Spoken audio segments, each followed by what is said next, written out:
시청자 여러분 안녕하십니까? 한 주간의 한인사회 주요 소식을 전해드리는 KBN 뉴스 주간 브리핑입니다. 올해 미국의 큰 변화를 꼽으라면 트럼프 대통령의 당선을 들 수 있겠는데요. 하지만 대선 개입에 대한 의혹이 기정사실로 알려지면서 논란이 계속되고 있습니다. 이에 대해 최근 정부는 러시아의 해킹을 통한 대선 개입에 대한 보복 조치로 러시아 외교관 35명을 추방하고 2개 러시아 시설을 폐쇄하기로 했습니다. 보도에 지한샘 기자입니다. 국무부는 오늘 워싱턴 DC의 주미 러시아 대사관과 샌프란시스코 총영사관에 근무하는 외교관 35명을 추방한다고 밝혔습니다. 러시아가 해킹을 통해 미국의 대선에 개입했다는 의혹에 대한 보복성 조치입니다. 추방되는 35명의 외교관 중 상당수는 해킹단체 펜시베어 등의 배후로 의심되는 러시아군 총정보국, 러시아 연방보안국 등 러시아 정보기관과 관련된 것으로 알려졌습니다. 국무부는 이들에게 가족과 함께 72시간 안에 미국을 떠날 것을 명령했습니다. 미국 정부는 또 뉴욕과 메릴랜드주에 각각 소재한 러시아 정부 소유 시설 2곳을 폐쇄 조치했습니다. 이들 2개 시설에는 30일 오후를 기해 모든 러시아 관계자들의 접근이 차단됩니다. 오바마 대통령은 이번 제재는 러시아가 미국의 이익을 침해하려는 것에 대한 대응이라며 모든 미국인은 러시아의 행위에 대해 경각심을 가져야 한다고 강조했습니다. 오바마는 해킹은 러시아 고위층이 지시한 것이라며 이번 조치들이 러시아의 공격적인 행위에 대한 대응의 전부가 아니다라고 말해 추가 제재 가능성도 열어뒀습니다. 러시아 정부는 즉각 반발하고 나섰습니다. 러시아 외교부의 코스탄틴 돌고브 인권민주화법제위원은 이번 제재는 역효과를 초래하고 양국 관계 복원에 해를 끼칠 것이라고 비판했습니다. KBN 뉴스 지한샘입니다. 악성 세입자 문제로 어려움을 겪고 있는 뉴욕 한인회관이 정상화를 향해 한 걸음 전진했습니다. 법원으로부터 지난 수년 동안 렌트를 내지 않고 거주하고 있는 악성 테넌트의 퇴거 명령을 받아냈습니다. 보도에 지한샘 기자입니다. 맨해튼 뉴욕 한인회관의 3층입니다. 이곳은 3개의 유닛으로 나뉘어져 있는데 정상적으로 렌트를 내고 있는 세입자 한 가구를 제외한 2가구는 지난 2011년 이후 5년여 동안 렌트를 내지 않고 있는 상황입니다. 한인회가 지난 6월 CCTV를 설치하고 관찰한 결과 세입자들의 불법 서브리스 행위를 찾아냈고 법원에 세입자 퇴거 소송을 진행해왔습니다. 뉴욕 한인회는 어제 기자회견을 통해 법원이 내린 세입자 퇴거 명령을 발표했습니다. 한인회가 회관 관련 소송에서 처음으로 기록한 승소 판결입니다. 저희들은 계속 이러한 노력을 지속적으로 경주하고 또 법적으로 계속 연구해서 앞으로도 한인의 그 회관의 그 발전을 위해서 불철주야 노력할 것을. 한인회는 법원의 퇴거 명령을 근거로 퇴거 집행을 실시할 계획입니다. 집행까지는 한 달 반에서 2달 정도가 소요될 것으로 예상됩니다.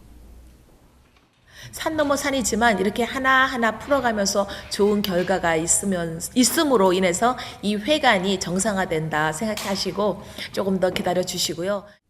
한편 한인회 간의 세입자 보증금 문제가 또 다른 파장을 일으키고 있습니다.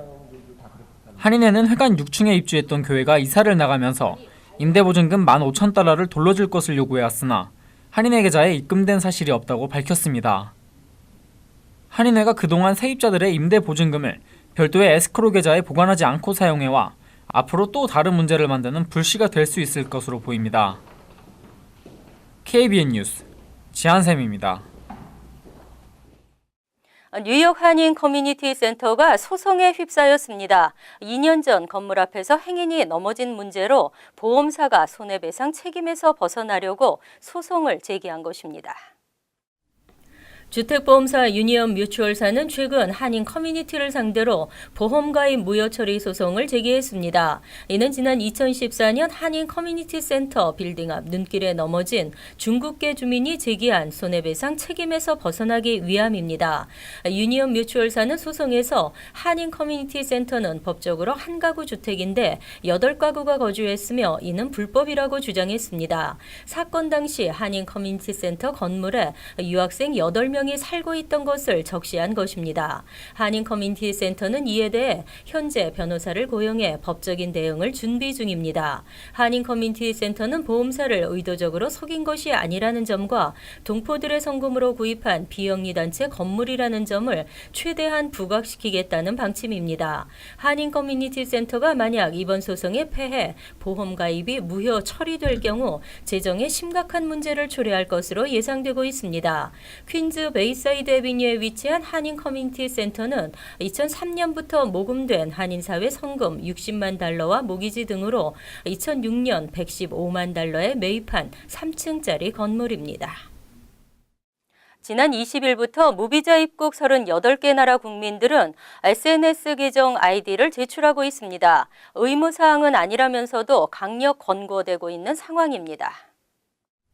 지난 20일부터 공항에서 무비자 입국 외국 방문객들이 전자 사전 여행 허가를 신청할 때 SNS 계정 아이디를 제출하고 있습니다. 의무사항은 아니고 선택사항이지만 한국을 비롯해 미국과 비자 면제 프로그램 협약을 한 38개 나라 국민에 대한 권고사항입니다. SNS 계정을 묻는 항목에는 페이스북, 인스타그램, 트위터, 링크드인 등을 포함해 13개의 선택사항이 있으며 보기에 없는 기타 SNS 계정도 별도 기재해야 합니다. 신청자가 자신이 사용하는 SNS 계정을 입력하면 세관 국경 보호국 직원들은 해당 소셜 미디어에 올라와 있는 내용을 확인하게 됩니다. 이것은 IS와 연계된 테러리스트를 사전에 적발해 이들의 입국을 저지하는 데 목적을 두고 있습니다. 하지만 구글, 페이스북, 트위터가 속한 인터넷협회, 미국 시민자유연맹 등은 이런 계획이 발표되자 사생활 침해와 인권 위협 소지가 크다며 강하게 반대했습니다. 이 단체들은 세관 국경보호국의 SNS 계정 수집 방침은 사생활을 침해하고 표현의 자유를 위태롭게 할 뿐더러 효과도 없을 것이라며 또한 시스템 구축과 유지에 엄청난 비용이 들어갈 것이라고 주장했습니다. 장애인을 이용한 공익소송이 전국적으로 확산되고 있습니다. 소송에 휘말린 업주들이 어쩔 수 없이 합의하고 있습니다. 장애인 공익소송이 최근 업종이나 규모를 가리지 않고 무차별적으로 증가하는 양상을 띠고 있습니다. 경제전문지 포브스는 장애인 공익소송이 최근 뉴욕과 텍사스, 플로리다 등으로 확산되고 있다고 지적했습니다. 장애인 공익소송은 장애인들의 시설 이용 권리를 보장하기 위한 법이지만 일부 변호사들은 장애인들을 이용해 소규모 업체들로부터 돈을 뜯고 있다는 지적입니다. 지난해 5월 뉴욕 맨해튼 파크 애비뉴에 있는 샌드위치 전문점이 업소 입구에 있는 계단으로 인해 피소되는가 하면 네일 살론과 피자 가게도 역시 같은 이유로 소송을 당했습니다. 이처럼 소송이 제기됐을 경우 피소된 업소 입장에서는 시간과 비용 때문에 끝까지 법정에서 싸우기보다 어쩔 수 없이 합의하는 경우가 대부분입니다. 업주는 울며 겨자 먹기로 합의할 수밖에 없어 갈취 합의라는 말이 나오기도 합니다. 포브스는 장애인 공익소송 합의금은 평균 16,000달러 가량이라며 재판에서 승소할 수 있지만 변호사 비용 등으로 소규모 업체의 1년 매출과 맞먹는 평균 75,000달러 가량이 소요된다고 지적했습니다. 민주평통의 정치적 중립성이 도마 위에 올랐지만 마땅히 규제할 법안이 없었습니다. 평통의 정치적 중립성과 객관성, 독립성 등을 강화하기 위한 법안을 더민주에서 제출했습니다. 국회 외교통일위원장인 심재권 의원은 최근 민주평화통일자문회의법 일부 개정 법률안을 대표 발의하고 통일자문회의의 정치적 중립성과 업무의 독립성, 객관성을 유지해야 한다는 내용을 신설했습니다. 이들 의원들은 취지문에서 민주평화통일자문회의는 통일정책 수립에 관해 대통령에게 건의하고 대통령의 자문에 응하는 기능을 수행하고 있다며 그러나 최근 사드 배치 관련 건 등 정치적 논란이 있는 주제에 대해 민주평화통일자문회의 차원에서 잇따라 건의하고 있다고 지적했습니다. 스스로 정치적 중립성을 훼손하고 있을 뿐 아니라 본연의 자문 기능을 포기하고 있다며 법안 발의 배경을 밝혔습니다. 또 통일자문회의가 그 권한에 속하는 업무를 수행함에 있어서 정치적 중립성과 업무의 독립성 그리고 객관성을 유지하도록 하려는 것이 법안 신설의 취지라고 덧붙였습니다. 조정식 의원 등 10명의 더 민주당 의원들이 발의한 이번 개정 법률안은 국회 외교통일위원회를 거쳐 본회의 심의를 통과하면 공포됩니다. 재외국민들의 한국건강보험 부정수급 근절 대책이 마련됐지만 한국건강보험공단의 적자는 해마다 줄지를 않고 있습니다. 재외국민 얌체 건보족을 줄이기 위한 개선 방안이 추진됩니다.